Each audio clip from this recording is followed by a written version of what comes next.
As we pull up to the end of this season with the penultimate episode, this one is packed from beginning to end. We get the beginnings of Mark, Devon, and Cobel's planning to save Gemma from the testing floor, and we also get a meeting with Mark, and Cobel for the first time in a very long time.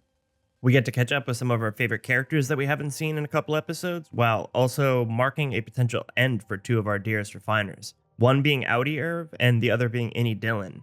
In another shocking twist of events, James Egan is still weird. We also get an awesome scene of Milchick finally standing up for himself against Drummond, and lots more. Hey guys, welcome back. This is Brad.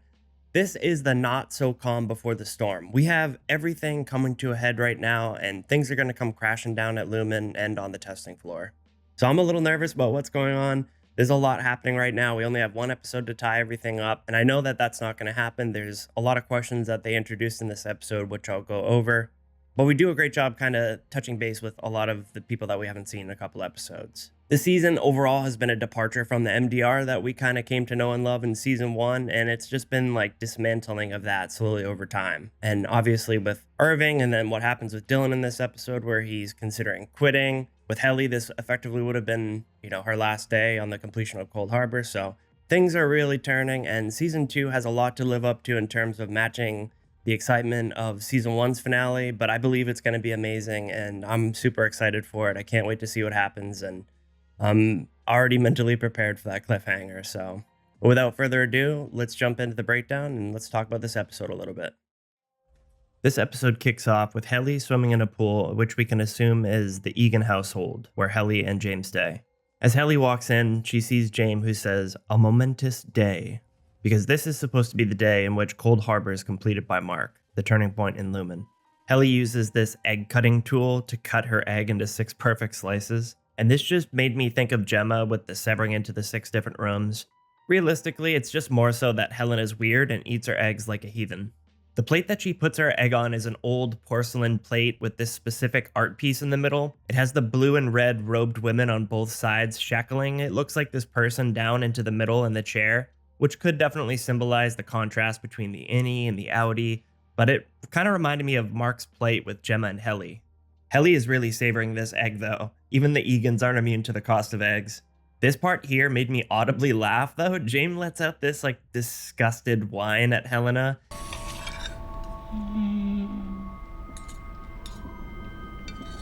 And he whinges his face just because of the way that she's eating her eggs. He goes on and said, "I wish you'd take them raw." This is reminiscent to Milchick during Helly's onboarding, talking about what Kier's favorite breakfast was. I also think that this is just kind of symbolically how different she is from her father and the ones that came before him. She's clearly been indoctrinated for years, but she craves having that normal life and that human connection that just really isn't present in this Egan cult family. This scene wraps up with Helly saying that they're tending to Mr. Bailiff, and we'll talk more about what goes on with Irving a little bit later on. This is also the first time we get to see this Egan mansion or compound thing that they're living in. It's obviously very close to Lumon. As the camera zooms backward, we get to have that view of the water tower. And we don't know if this is where they live, if they both live there together, or this is just, where the pool is, but it's an odd thing, but it's very Lumon-esque. We catch up with Milchick and Miss Wong here, learning that this is the end of her Wintertide Fellowship. Milchick unveils a bust of James Egan similar to that of the one that Cobel had got that we saw in her reminiscence book. Miss Wong's is listed as the Year of Vision, while Cobel's was Year of Wiles. We also learn here for the first time that Miss Wong's real name is Eustace. Milchick says, "Your bed will be moved from your parents' home to the Gunnel Egan Empathy Center in Svalbard." Svalbard is a real place. It's located north of mainland Europe, and it's a Norwegian island, so she's going to be going far away from her parents when she leaves. While I know the way that Milchick worded this, it was just kind of him saying that she's going to be moving a long way from her parents. I couldn't help but think about the thing that Rickon said in episode 1 about the bed thing with the children. I also couldn't help with the way that Devon had said it. She said, "Rickon's colleague told us that switching out the beds as the child grows can wound that child." Now, I'm not sure you can draw any parallels between this and assume that Rickon worked for Lumon or something like that, but it was an interesting thing that I kind of revisited quick to check back on. We also find out that Milchick is kind of ushering Miss Wong out a little bit early. She said that she thought that she'd be finishing the quarter there, but it seems like this is going to be her last day at Lumon. Milchick has Miss Wand destroy her little Kier ring toss game that we'd seen her playing with previously on the MDR floor, saying that the handbook requires a material sacrifice. We know that Milchick doesn't like Miss Wong very much for ratting him out, but I also couldn't really help but feel like he got some satisfaction in seeing Kier get crushed by the Jaime Egan bust. I just think it's an interesting parallel since we know that Milchick's loyalty to Lumon has been decaying over time.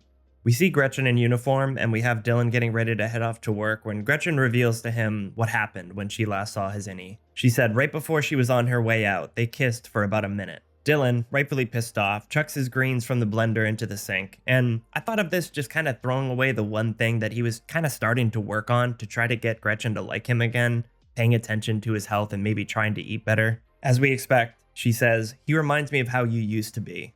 Dylan's heading off to work. He says that he's going for a paycheck to feed their children and respectfully don't follow me there and use my own body to fucking cheat on me. During Dylan's anger too, this is where he just says he should just quit and end any Dylan's existence completely. I've been kind of anxious to see how this scenario would unfold, but I knew that it was coming, and it made me a little bit worried about how they may have led into Dylan resigning from Lumon. We'll get into that since this comes back up again a little bit later, but Dylan didn't have an easy time finding a job when he was fired before.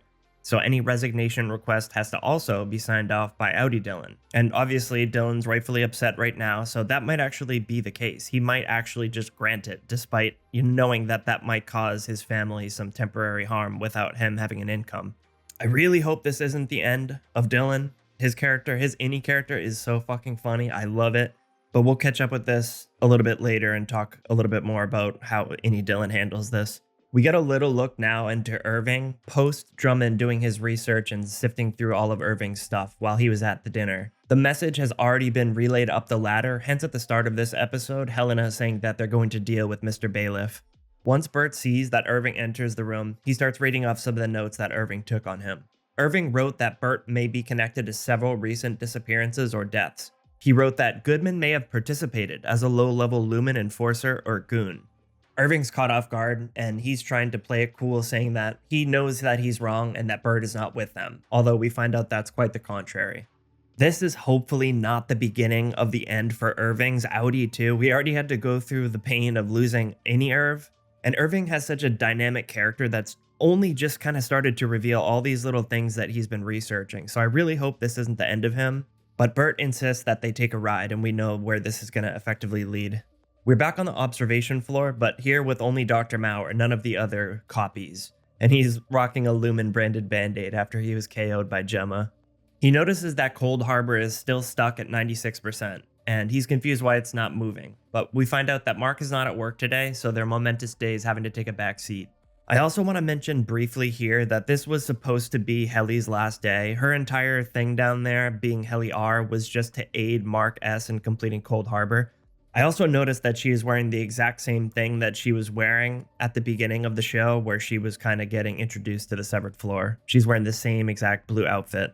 So when we see Dr. Mauer's computer on the Cold Harbor screen, on the left we see the progress bar, and then we have the 96%. Under that 96, that number is Gemma's ID number. I saw a couple of things over the last couple weeks with the connections of the ID numbers to the Cold Harbor file, and how at one point it was Helly's ID number. But I looked into this a little bit more, and in the Chikai Bardo episode, when we are shown the observation floor for the first time, when it shows Mark's webcam, in the lower left, it shows his ID number, which was also at one point associated with Helly. But for people that are curious and look into these things and pause the screen and look at anytime some of this information is being shown, it's more than likely just a production error that lasted through different use cases of these ID numbers. At one point, it displays Mark's ID number as Dylan's ID number, so I think it's just a production error and a continuity error that just kind of lasted throughout the show. But with that said, what's being shown on Mauer's computer, that ID number is indeed Gemma's ID number. So Mauer's upset that nothing's really happening with Cold Harbor right now, so a call goes through the chain of command. Mauer calls Drummond, and Drummond is going to talk to Milchick. Drummond is pissed, saying that the final quota should have been met today. This is the point that lays the groundwork for an incredible scene that happens with Milchick and Drummond, and we'll get into that shortly. We meet up with Helly on the severed floor, and we get our classic Helly R strut walking through Lumon. She ends up in MDR and notices that nobody's there. Mark's been out again. He's been out for 2 days in a row now, and the last time that Helly saw Mark was in the office with Miss Wong after he got that nosebleed. Helly barges into Milchick's office and starts asking questions, but he refuses to answer any of them. Milchick says that Dylan will step up as department chief when Mark's out. Right now, MDR is crumbling big time though. Nobody's been working, no one's doing anything, and there's been so many episodes where they've shown shots of just a completely empty MDR department.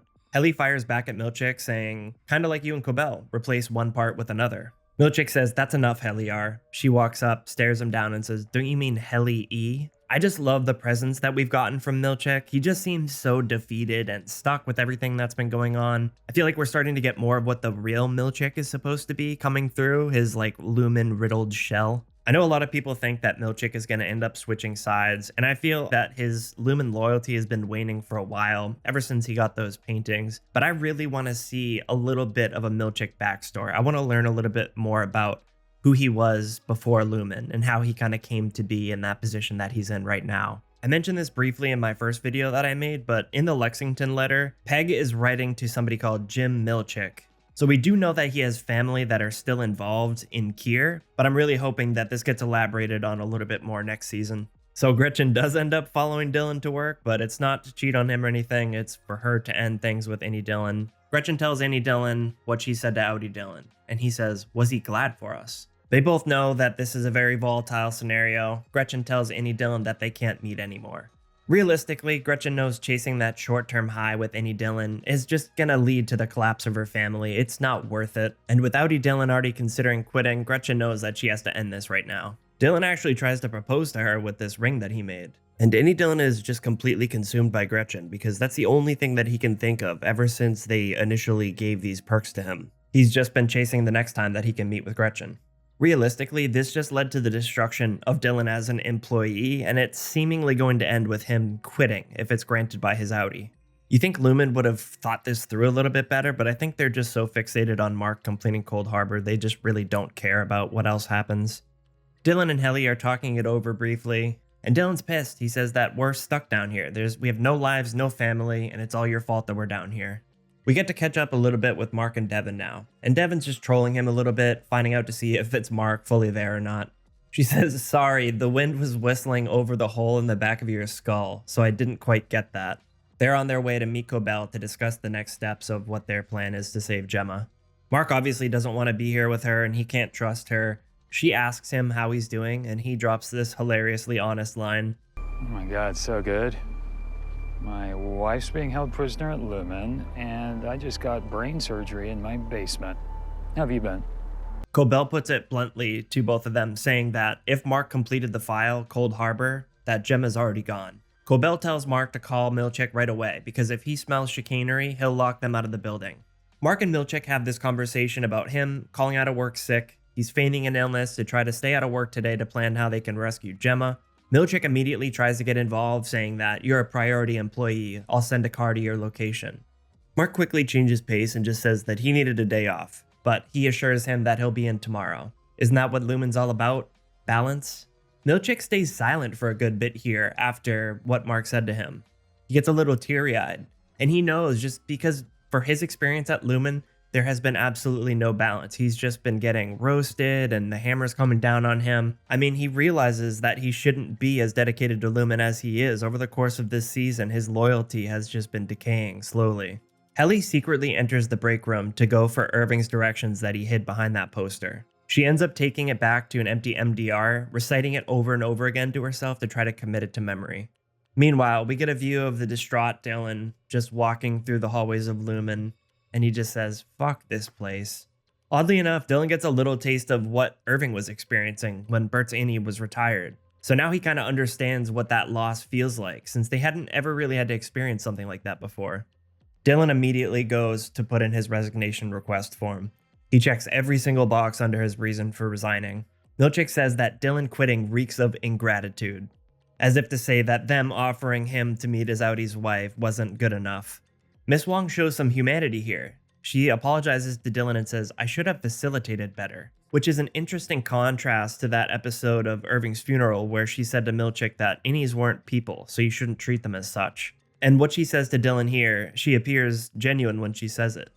Drummond and Milchick meet to talk about what's going on with Cold Harbor and Mark S. This is without question my favorite scene of the entire episode, much like other people I'm sure, because Milchick just goes off here. Drummond blames Milchick for today not being the conclusion of Cold Harbor. He says, "So this is tightening the leash, our most vital refiner missing in the wind on what was to be Lumon's finest day." Milchick finally gets to stand up for himself here. He thanks Mr. Drummond for his remonstration, and then Mr. Drummond comes back and says, "A needlessly complex word for a very simple idea. Apologize for the word." So he does apologize, but quickly follows that up and says, Devour feculence. It means eat shit, Mr. Drummond. Milchick says that he's the manager of the severed floor, and he's owed a measure of respect, even by his superiors. Then he goes on to say, to put it monosyllabically, every single word after that is also just one syllable, which I love. That's just perfect. He says, "It's not my fault what Mark Scout does when he is not at work." Top tier scene though, without a doubt. And Tremel Tillman, he just does such an amazing job at playing Milchick. I could not imagine anybody else playing this character. Where does Milchick go from here though? Does he switch sides? It's very clear that he's just starting to rebel a little bit. He's tired of all the shit that's been happening to him. He doesn't care that much. He realized when he spoke to Mark about isn't that what Lumon's all about? Balance? That really stood out to him. He realizes that he doesn't have that in his working life, and he's kind of sick of it. We catch back up with Bert and Irving from earlier, and they did go on that ride. Bert says that he's never hurt anyone. He drove people places, didn't ask what happened once they got there. And Irving says, "Is that what today is?" Bert's basically giving Irv his send-off. They arrive at a train station, and he buys him a non-transferable one-way ticket for Irving. He says, "This line goes as far as you can go. I can't know where you get off, and you can never come back to Kier." Then we get this close scene with Irving and Bert, and he says that he's never been loved before. And then Bert says, "Well, now you have. How's it feel?" Irving says, "I don't know. Don't you want to know how it felt?" Talking about them together and how they liked each other as innies. Bert knows he's just doing Irv a favor, so he daps him up and says bon voyage. Same thing that he said when his innie retired on the video that he made for Bert's innie. Irv boards the train with Radar, and he's effectively on a ride to God knows where. I really hope that this isn't it for us and Irving, though. His character was just uncovering so many different things about Lumon, and I felt like there was so much more that they could have done with him. And I know that John Turturro has hinted in a few different interviews that he may or may not be back for a third season, so this could very well be in preparation for that. And this might have just been his send-off, unfortunately, as much as I don't want to believe that it is. If he really isn't coming back for another season, I understand that this is the way that they wrote it in, but I really feel like we were just cracking the surface on Audi Irv, though. We just started kind of seeing him and leading into it, and it feels like they just pulled back so much on it. So I hope this isn't the end, and I hope there's a lot more to come. This sequence at the end flips between Miss Wong, Dylan, and Irving. Three of our characters seemingly exiting, preparing for their time to go. As the bus arrives for Miss Wong, Jame Egan bust in hand, she's heading off essentially to the same point that we saw in Cobel's reminiscence book to start the next chapter of her indoctrination. This wouldn't shock me if this is the last time that we see Miss Wong. She kind of aided in backstory of understanding a little bit more of how early they indoctrinate kids, essentially. And it goes to show us that this is effectively the exact same path that Cobel had taken when she was Miss Wong's age. Dylan's preparing for his exit. He's hoping that his Audi grants him that resignation, and we get a shot of Dylan staring down the elevator, waiting for it to arrive.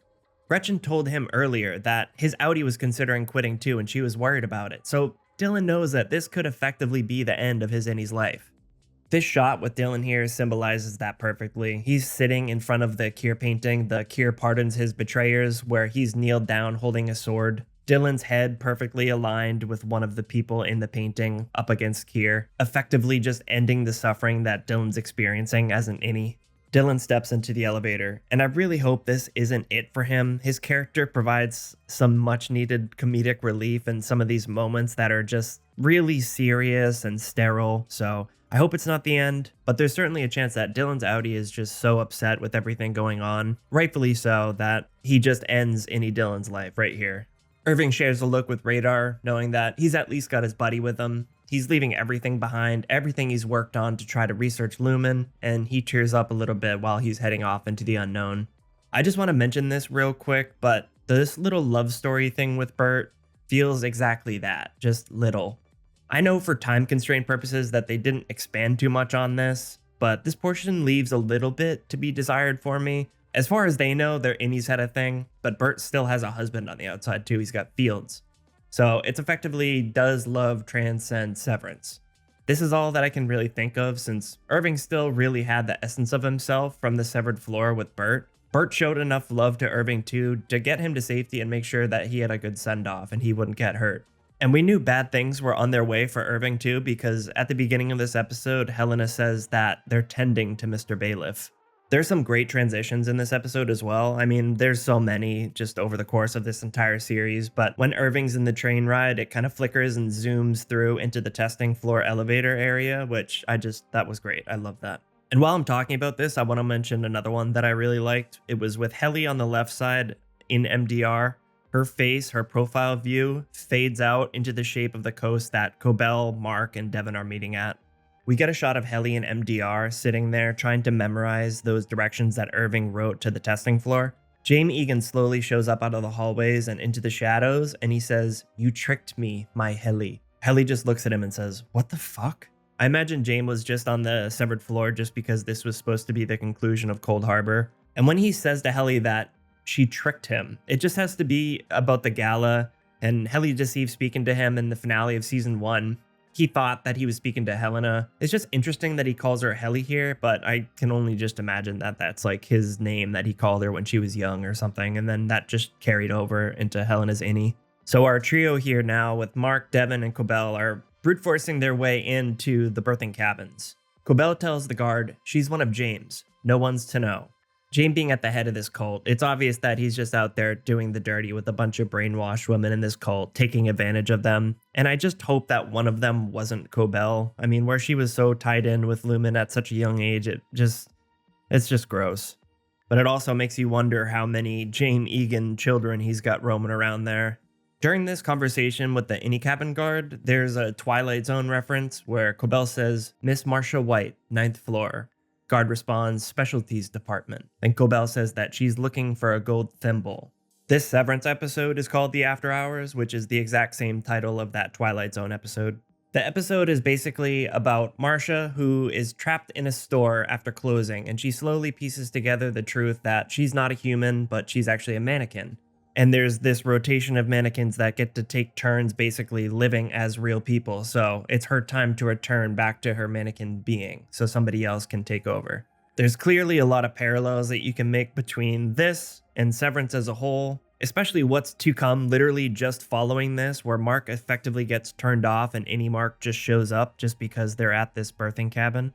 As Mark walks through the door into the innie cabin, we get that classic dolly zoom effect where it turns him into his innie. I'm not gonna lie, this scene kind of gave me a little bit of whiplash at first, because I thought we were under the assumption that Mark was like mostly already reintegrated, and this kind of proves that we're not anywhere near as far along into this process as I thought we were. Devon leads Mark upstairs where Cobel is standing there waiting to speak with him.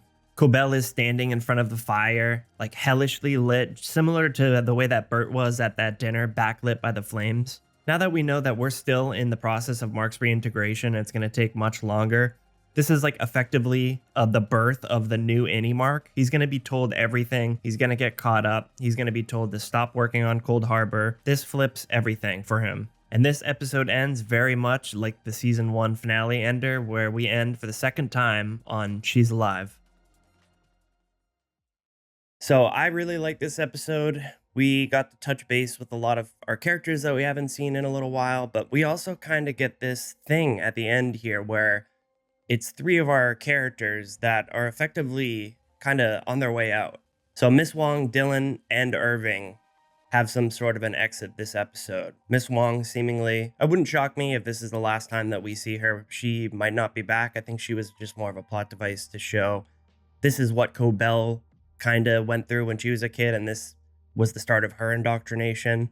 Dylan seemingly want to quit, both his innie and outie. I really hope that's not the case, but with how things are going with him and Gretchen, it's tough to really tell.